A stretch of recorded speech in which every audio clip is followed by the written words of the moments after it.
Welcome back for another deep dive. Today, we're going to kind of explore the world of firefighting foam. Okay. But with kind of a specific focus, we're going to go beyond putting out fires, the typical stuff that you think of. And we're going to talk about how foam is used in high-risk industries. Wow. So places like, chemical plants and refineries. Yeah. Where, Size stakes. the stakes are very high. Exactly. Absolutely. So, Which could be fun. yeah, this will be good. So what makes this area so unique? It's interesting because it really forces us to think about foam differently. Uh-huh. Not just as a fire extinguisher, Right.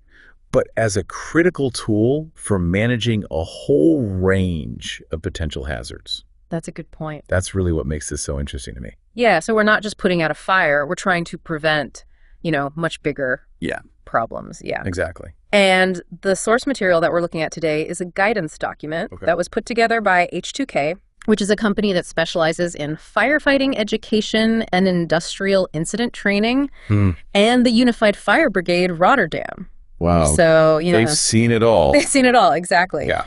And this topic, this deep dive, is particularly relevant now. Okay. Because there's this ongoing shift from fluorinated to fluorine-free foam. Right. And this transition is, it's kind of changing the game for emergency response in these high-risk settings. Absolutely. And it's presenting a lot of, new challenges, but also some new opportunities. Absolutely. So it's an interesting time to be talking about this. And it is. Okay, so let's set the scene a little bit here. Right.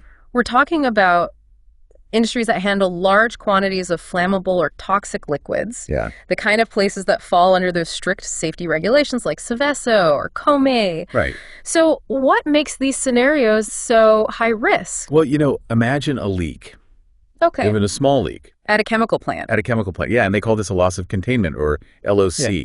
And it can trigger a cascade of events with potentially really bad consequences. Fires, explosions, toxic vapor clouds. Oh, wow. So it can be a real nightmare scenario. So it's not just about, containing the fire. It's about preventing, it's a much larger disaster. You got to think bigger picture. Yeah. And the impact of that LOC depends on, what's released, the process conditions, the quantity. Yeah. It all comes together to create what they call the LOC scenario. Okay. But to even try to prevent these incidents from happening in the first place, right, high-risk industries, they invest a lot in safety measures. Yeah, I can imagine. Yeah, a lot of precautions in place. It must be like layers upon layers of... It is. It is. They kind of think of it as a red box analogy. Okay. The red box is the operational production process where everything's happening. Right. And then around that red box are all these safeguards to keep everything contained and try to prevent those LOCs from happening. So it's like layers of protection around that red box to keep it secure. Exactly. You got it. Okay, so what happens, though, when, despite all these precautions, things still go wrong? That's when the emergency response team steps in. Okay. And they have to work really closely with the process operators. Okay. The folks who are controlling that red box. Right. Communication and coordination are absolutely key. Gotcha. It's about stopping that leak at the source while also managing the immediate dangers. Yeah. It's a high-stakes stance. It is. With everyone needing to be in sync. You got to be on the same page. Yeah. And what's interesting is this guidance document breaks down the emergency response into 4 main tactics. Okay. Controlling, covering, combating, and consolidating. All right, so let's go through those one by one, starting with controlling. All right. What does that look like? So picture this initial chaos. Okay. When an incident occurs, you've got this release of potentially hazardous material. Right. Controlling is all about damage control. Okay. Minimizing that escalation, protecting surroundings, Yeah. buying time for the process operators to shut off the source of the leak. Gotcha. So it's really about getting things under control before it, before it gets out of hand. Spirals, yeah. Exactly. And where does foam come into all of this? So foam is a key player in controlling. Okay. Think of it as a cooling agent. Right. It reduces the burning surface area.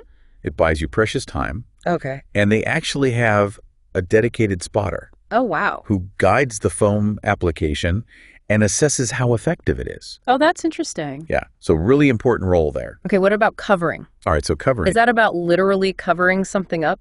In a way, yes. Okay. Covering is all about blanketing spills of liquids that aren't on fire yet. Right. but could be flammable or toxic. Gotcha. So the foam acts as a barrier, Okay. trying to reduce the spread of vapors and prevent ignition. So preventing that spill from becoming a much bigger problem. Exactly. But I imagine that's not always easy. You know, it's trickier than it sounds. Okay. There's this issue of fuel pickup, where the spilled liquid starts mixing into the foam blanket, Okay. and then managing runoff to prevent that contaminated foam from spreading the problem Right. is a constant challenge. Okay, so we've got controlling, we've got covering. What about combating? Okay, so combating, That sounds a little bit more like traditional firefighting. it is, but with a twist. Okay. Combating is about actively extinguishing the fire. Okay. And this usually happens after the process operators have managed to stop that LOC. Right, so the fuel source is Yeah, you cut off the fuel, cut off. and now it's time to tackle the flames. Okay. That's where combating comes in. And I imagine with the shift to fluorine-free combating is a lot more complicated. You're absolutely right. Yeah. Fluorine-free foam acts differently. Okay. It often needs a higher expansion ratio. Meaning more air mixed in. Yeah, more air mixed in. Creates a stiffer blanket. Okay. So firefighters are having to adapt their techniques Mm. and really use a more dynamic approach. Okay. Often combining different equipment to make sure that foam is covering the entire area effectively. So it's more strategic It is. than just, pointing the hose and... Yeah, it's not just points you shoot anymore. Yeah, okay. You got to be a little more precise. Interesting. Yeah, think of it as like a two-step process. Okay. First, you aim for a quick knockdown. Mm-hmm. Get the bulk of the fire under control. Mm-hmm. And then it's about meticulously extinguishing, Wow. making sure those remaining flames are fully smothered. So those spotters we talked about earlier Yes, are really important in this phase too, crucial. making sure that Yeah, they got to make sure every ember is out. nothing. Yeah, their expertise is really valuable. Okay, so we've got controlling, covering, combating. Mm-hmm. The last one is consolidating. Consolidate. This is the one that happens after the fire is out. Yeah, this one might surprise you because it's about what happens after the fire is out, or at least the effects are under control. So it's not over just because the flames are gone. Not at all. Consolidating is all about maintaining that foam blanket and preventing reignition. Oh, wow. It's a cleanup phase, but with a focus on safety. Okay. It requires ongoing monitoring, resource management, and sometimes it can go on for days. Oh, wow. I never realized how much goes into this. Yeah, it's a big job. It's a lot more than just pointing a hose at a fire. Yeah, a lot more to it, and we're just getting started. Okay. With this shift to fluorine-free foam, every aspect of these tactics needs to be reevaluated. Right. Adapt, it's a whole new ballgame. All right. Well, you've piqued my interest. Good. So let's dive a little bit deeper into this fluorine-free frontier Okay. and explore how it's changing the landscape of, high-risk firefighting. Let's do it. All right. So This will be fun. this will be good. All right. So we're back. Back at it. And we're ready to delve deeper into this world of fluorine-free foam. Yeah, let's get into it. You mentioned earlier that it requires, a whole new way of thinking about firefighting. Mm-hmm. So what are some of the biggest differences that firefighters need to be aware of when they're working with this new type of foam? Well, one of the most significant changes is how the fluorine-free foam expands and spreads. Okay. It often requires a higher expansion ratio than traditional foam, Okay. and it tends to create a stiffer blanket. Oh. So that means adjustments need to be made in how it's applied and how it's managed. So what does that look like in practice? I mean, how does it actually change the way that firefighters approach a fire? Well, you got to think about it this way. Okay. With traditional foam, you could often rely on it to kind of flow and spread naturally, Okay. covering a larger area with less effort. Right. But fluorine-free foam is a little more stubborn. Okay. Needs a little more encouragement to get where it needs to go. Uh-huh. Firefighters have to be more deliberate in their application, Okay. using different techniques and equipment to achieve that full coverage. So it's more of an art form. You could say that? It's blending the science and the technique Yeah, it's a delicate balance, to get that outcome. for sure. Interesting. Yeah, so for instance, they might use high flow monitors to quickly knock down the bulk of the fire Okay. and then switch to handheld nozzles for more targeted application Right. in those hard to reach spots. So there's a lot more strategic thinking involved. Absolutely. It's not just point and shoot anymore. Nope. You got to have a plan. Okay. And it's not just about the application. Right. Fluorine-free foam also behaves differently once it's in place. Yeah, once it's sitting there, it's a whole different ballgame. Okay. In what way? Well, on the plus side, It often has longer drainage times, Okay. meaning that foam blanket stays intact for a longer period, Okay. and it provides better thermal resistance. So that's a win for efficiency. It is. Yeah. Less reapplication needed, Less waste. saves time and resources. Exactly. However, Oh, there's always a however. yeah, there's always a catch. Fluorine-free foam can sometimes have unexpected reactions Okay. with certain water-soluble substances. Mhm. It's not always predictable. So firefighters really need to be paying attention to how the foam is behaving Yeah, vigilance is key. and, being ready to adapt. Got to be ready to adjust on the fly. Right. This is where those spotters Yes. that we talked about become even more crucial. Right, because they have eyes on the ground. Exactly. They're watching everything. And they're seeing how it's all playing out, They're the ones who can see if something's not working right. and they can relay that information. Yeah, they're the eyes and ears of the operation. Okay, so it's a lot to juggle in the middle of, a high-risk incident. It is. And this guidance document Yeah. goes beyond just highlighting these general differences. Okay. They actually get really specific All right. about matching foam properties to the tactic being used. That's interesting. Yeah, so the type of foam that you would choose might vary, depending on whether you're in the controlling, covering, combating, or consolidating phase. Yeah, so it's not a one-size-fits-all approach. Nope. Different situations call for different foams. Okay, so let's break that down a little bit. Right. Starting with controlling. All right, so in that initial phase, speed and cooling power are paramount. No. You need a fast-spreading foam with high cooling capacity, Okay. and throw distance is crucial. Right, because you might need to be further away. Exactly. You got to be able to apply it from a safe distance. Okay, makes sense. Yeah, safety first. So what about combating? All right, so when you're combating a fire, fast spread and cooling capacity are still important, Mm-hmm. but vapor suppression becomes even more critical. You're trying to create that barrier between the fuel and the oxygen Right. to extinguish those flames. So you need a foam that's going to really stick around. Yeah, it's got to be tenacious. And do its job. Exactly. It's got to hold that line. Interesting. And you still got to consider throw distance and make sure you're meeting those prescribed application rates, Okay. which are usually specified in industry standards. So a lot of factors to weigh Yeah, there's a lot to think about. when choosing the right foam. It's not a simple decision. What about covering? All right, so with covering, fast spread and vapor suppression are still key, Okay.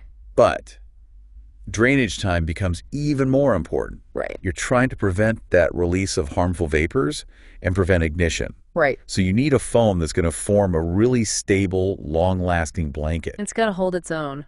Yeah, it's got to be tough. Okay. So that's a key factor in covering. And lastly, consolidating. So with consolidating, it's all about maintaining that protective blanket for as long as possible. Okay. So long drainage time and vapor suppression are your top priorities there. So really, the choice of foam depends on what you're trying to achieve at that stage of the incident. Yeah, it's all about the specific objective. It's not one size fits all. Nope, got to choose the right tool for the job. Okay. To add another layer of complexity, Oh yeah, we're not done yet. there's also the whole issue of foam proportioning, Right. which can significantly impact how the foam performs. Absolutely. I'll admit I didn't even think about that. It's one of those things that seems simple, Okay. but it can get really complicated, the All right. proportioning rate. So that's the percentage of concentrate mixed with water. Exactly. Okay. Has a huge impact on the foam's properties. So it's not just mixing the foam concentrate with water. Nope. There's a specific ratio There's a sweet spot. that needs to be followed. And that ratio is determined by the manufacturer Okay. based on a lot of testing. Okay. So they do their homework to figure out what works best. So using the wrong proportioning rate can really mess things up. It can make the foam completely ineffective Wow. or even dangerous. Okay. So getting that ratio right is crucial. It's a big deal. Yeah, don't mess it up. Now, there are situations where you might adjust the proportioning rate slightly Okay. to achieve specific effects. Okay. For example, if you need a faster flowing foam, Right. you might decrease the proportioning rate a bit. Okay. But this needs to be done very carefully Right. with a clear understanding of how it's going to affect the foam's other properties. It's like a balancing act. Yeah, you tweak one thing And it affects other things. and it can have ripple effects. Oh. For instance, lowering the proportioning rate might give you faster flow, Okay. but it can also reduce drainage time Right. and make the foam blanket less stable.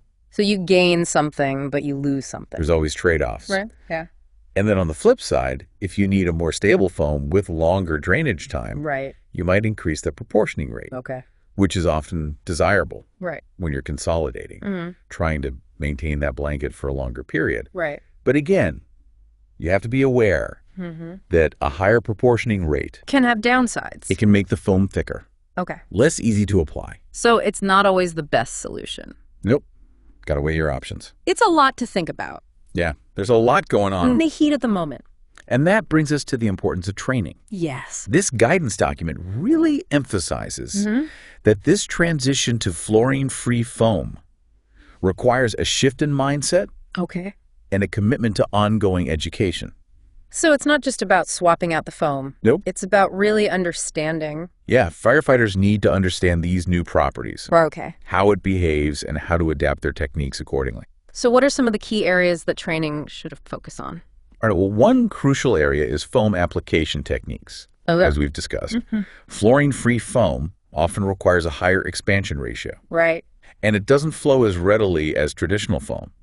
So firefighters need to learn how to achieve that proper expansion Okay. and ensure complete coverage. Things like nozzle selection, application angles, even the distance from the fire all become more critical. All those little details matter. Interesting. Yeah, and they also need to be able to recognize when the foam isn't performing as expected Right. and make adjustments on the fly. So they really need to be able to read the situation Yeah, they got to be able to troubleshoot and understand what's happening. and have that deep understanding of the foam's properties Yeah. and how all these different factors like wind and temperature can affect its behavior. It's almost like they need to be foam whisperers.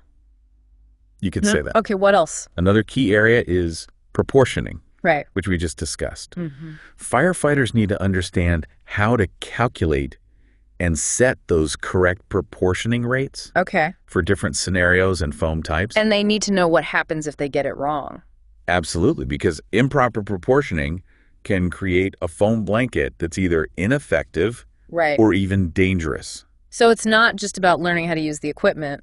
It's about really understanding. It's about the science behind it. Right. That knowledge is crucial Yeah. for making those split-second decisions. In a high-risk environment. Yeah, you don't have time to second-guess yourself. So training needs to go beyond just the technical aspects It does. and really focus on, Yeah, critical thinking, adaptability. that's what separates the good from the great. Right. The guidance document even suggests that the role of the spotter Oh, is yeah. becoming even more critical with fluorine-free foam. Because they are the ones who are watching everything. Exactly. And they're seeing how it's all playing out. They're the eyes on the ground, Right. providing that real-time feedback Yeah. to the firefighters. So they can say, hey, we need more expansion over here. Exactly. Or that foam isn't adhering properly. We need to adjust our technique. They're the ones who can make those calls. Okay. So it's a real team effort. Everyone's playing a crucial role. And communication is key. Absolutely. Got to keep those lines of communication open. All right. So we've talked a lot about, mobile foam application. Mm-hmm. What about those fixed systems that you often see at these facilities? Oh, yeah. Good point. The ones on tanks and other infrastructure. Fixed systems definitely have their place. Okay. And their design is closely tied to what they call normative scenarios. Meaning they're designed to handle specific types of incidents. Exactly. Based on, risk assessments. Yeah, they do a lot of analysis. And regulatory requirements. Got to meet those regulations. So, for example, those fixed systems that are used on tanks and tank buns, Right. they're often low expansion foam systems, specifically designed for, Rapid fire suppression Yeah. in those particular scenarios. so they're kind of like a pre-positioned first line of defense. Exactly. They're ready to go at a moment's notice. Okay, so they offer that level of reliability Yep. and predictability that you might not get with a mobile response. Yeah, you know it's going to work Okay. when you need it. And they also reduce the risk to firefighters, Huge advantage. right? Because they don't have to be right there Yeah, you don't want people in harm's way. in those dangerous situations. Exactly. Got to keep people safe. Okay, and of course, fixed systems, they're always ready to go. They are 24/7. There's no time lost. Nope, no waiting around. Assembling equipment And or some all set up and ready. deploying resources. It's flip a switch. Okay, so those are some definite advantages. Definitely pros and cons to everything, though. Right. I imagine there are some drawbacks as well. Of course there are. What are those? Well, one limitation is that incidents don't always fit neatly into those predefined scenarios. Right. So if something unexpected happens, the fixed system might not be effective. Okay. Or it might not even activate at all. So they lack the flexibility of a mobile response. Exactly. Which can kind of adapt to the evolving situation. Yeah, you got to be able to think on your feet sometimes. Okay.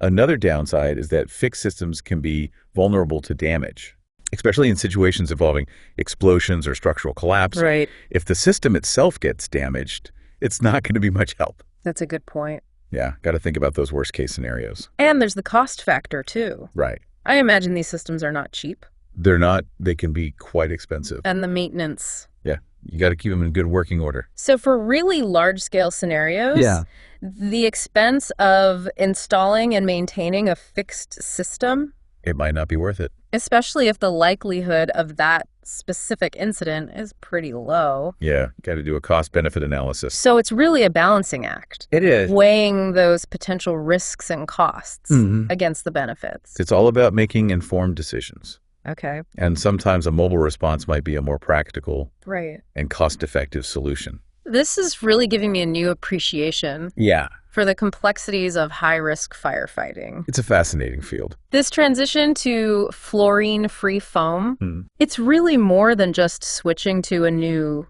type of foam. It is. It's driving a fundamental shift. It's a paradigm shift. In how we think about these incidents. It's changing the game. And that's what makes this guidance document so interesting. It really is. It's not just a technical manual. Right. It's a catalyst for rethinking. It's a call to action. How we train, how we adapt. How we innovate. How we innovate. Yeah. Got to keep moving forward. And speaking of the future, I'm really curious to hear your thoughts on where this all might lead. Right. What does the future hold for this high-stakes world? That's a great question. Yeah. And one that deserves its own deep dive. Okay. Let's take a moment to gather our thoughts. All right. And then we can explore some of those future possibilities together. Okay, so we're back and ready to tackle that big question, the future of high-risk firefighting. What's on the horizon? Well, you know what's really interesting to me is that this transition to fluorine-free foam, it's not just a technological shift. It's really forcing a much broader kind of evolution in how we think about emergency response in these really demanding environments. Yeah, it's like shaking things up and pushing everybody to adapt. Exactly. And, you know, the guidance document we've been talking about, it hints at this by emphasizing the need for a more dynamic and adaptable approach to firefighting. So less about following a strict set of rules. Yeah, it's not just about checking boxes anymore. Right. It's about making smart decisions in real time. Based on a deep understanding of the situation and the tools you have. So more critical thinking, less rote memorization. You got it. Okay. We need firefighters who are problem solvers. Right. Not just rule followers. And that requires a different kind of training than focusing on developing, you know. Those cognitive skills. Those cognitive skills. And fostering that culture of continuous learning. Right. So less about, here's the one right way to do it. More about, here are the principles, now adapt them to what's happening. Exactly. And technology can play a huge role in this. Okay. How so? We're already seeing, you know, advanced simulation tools that can help firefighters practice different scenarios, hone their decision-making abilities. Like virtual reality training. Yes, where they can experience a simulated incident. Right. And try out different approaches safely. Right, in a safe environment. Exactly. Okay, and we can take it even further. Oh, yeah. I mean, imagine real-time data feeds from sensors and drones. Wow. Giving firefighters this constantly updating picture of what's happening. Yeah, that would be amazing. They could see temperature fluctuations. Yeah.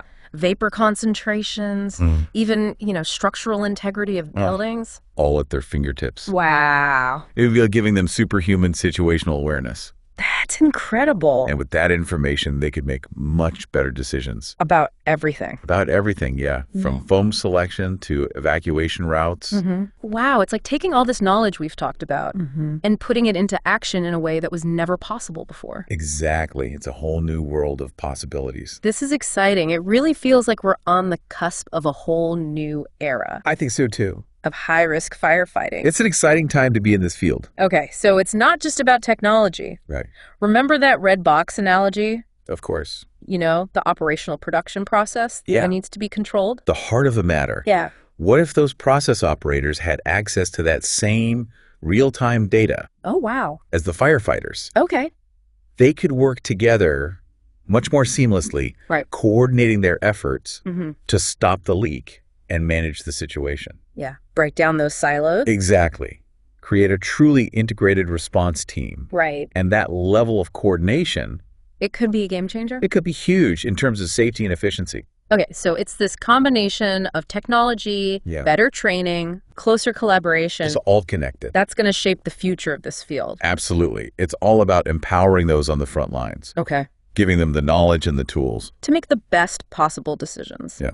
When it matters most. This has been such an eye-opening deep dive. It has been fun. We've covered so much. A lot of ground, yeah. The foam properties, the evolving role of firefighters. It's a constantly changing landscape. So as we wrap up, Okay. what's the one big takeaway you want our listeners to walk away with? You know, with all this in mind, I think it raises a really important question for all of us. Okay. Knowing that foam selection and tactics need to adapt based on the specific incident phase and objectives, how might emergency response training evolve to better equip firefighters for this dynamic decision-making process in the future? That is a great question to ponder. A lot to think about. It really challenges us to think creatively about how we prepare for those unexpected situations. And equip ourselves for the future of high-risk firefighting. And on that note, we want to thank you, our listener, for joining us on this deep dive. Yes, thanks for listening. Into the world of firefighting foam in high-risk industries. Been a pleasure. We hope you found it informative and thought-provoking. And maybe even a little bit inspiring. Until next time, keep exploring, keep learning, and keep asking those tough questions. We'll see you next time.